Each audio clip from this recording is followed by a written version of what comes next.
Welcome to Spaceverse, your portal to cosmic adventures. In the grand, dark canvas of the cosmos, where time stretches into billions of years and stars are born in silence only to die in fire, we've just caught a glimpse of something astonishing, something both beautiful and profoundly vital. Not just the cold, glittering pinpricks of starlight that pepper the void, but the very essence of existence itself. Star stuff. The raw material from which everything, planets, oceans, trees, people, is ultimately made. Now imagine two colossal stars, titans in both mass and power, locked together in an eternal gravitational embrace, spiraling through space in a delicate yet violent cosmic waltz. These aren't ordinary stars. One is a blindingly hot O-type behemoth, blazing with such intense energy that it floods space with a constant gale of radiation. The other is a Wolf-Rayet star, volatile, unstable, nearing the end of its life, shedding its outer layers like an unraveling flame. They don't move in circles, but in elongated orbits, drawing near and then flinging apart again in a celestial rhythm that repeats every 7.9 years. And when they meet at their closest point, a moment known as periastron, the result is nothing short of breathtaking. A collision of stellar winds erupts, a violent storm of particles hurled from both stars that clash in a cataclysmic shock front. Radiation slams into matter, gases compress and heat, and in the chaos, something miraculous occurs. From this fiery maelstrom, carbon, the backbone of life, begins to take shape.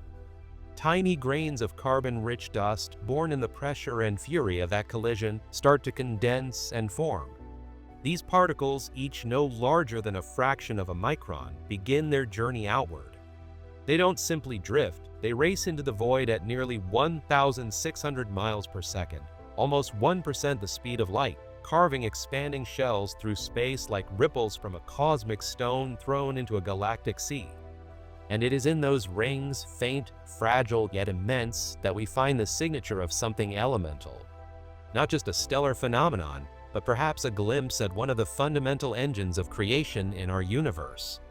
This isn't a scene from science fiction, it's what's happening right now in a stellar system called WR140, located just under 5,000 light-years away from Earth in the constellation of Cygnus, the Swan. This duo of stars, one a hot, luminous O-type star, and the other a volatile, mass-shedding Wolf-Rayet star, has become the source of some of the most breathtaking cosmic structures we've ever observed. Thanks to the James Webb Space Telescope, or JWST, we've now seen 17 concentric shells of carbon dust expanding out into space from WR140. These shells, made of particles only millionths of a meter in size, are arranged like ripples from a stone thrown into a pond, only in this case, the stone is a powerful burst of stellar wind and radiation, and the pond is the infinite expanse of space. And these ripples are not floating slowly. They are racing outward at 1,600 miles per second, that's about 2,600 kilometers per second, or nearly 0.87% the speed of light. That's fast enough to travel from Earth to the Moon in just 4 seconds. Every 7.9 years, as these stars draw close, the Wolf-Rayet star sheds mass in intense waves. Its material collides with the fierce radiation wind of the O-type star, forming a violent storm zone where carbon dust condenses and clumps together. Over time, this dust cools and forms a shell that gradually moves outward. When the stars separate again in their orbit, the dust formation halts, but only until the next encounter. These shells are enormous, some of the clumps are as large as our entire solar system. Previously, telescopes could only detect a few of the inner rings in visible and infrared light. But JWST's mid-infrared instrument has changed everything. It can see through the cosmic fog to reveal rings that are over 130 years old, rings that were invisible until now.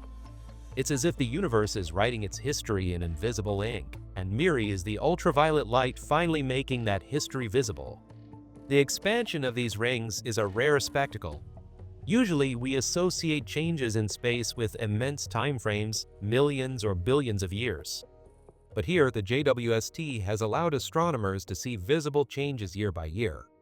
According to Emma Lieb, a doctoral student leading the research, the telescope has shown that the dust shells are moving outward at consistent velocities, revealing dynamic evolution in almost real time.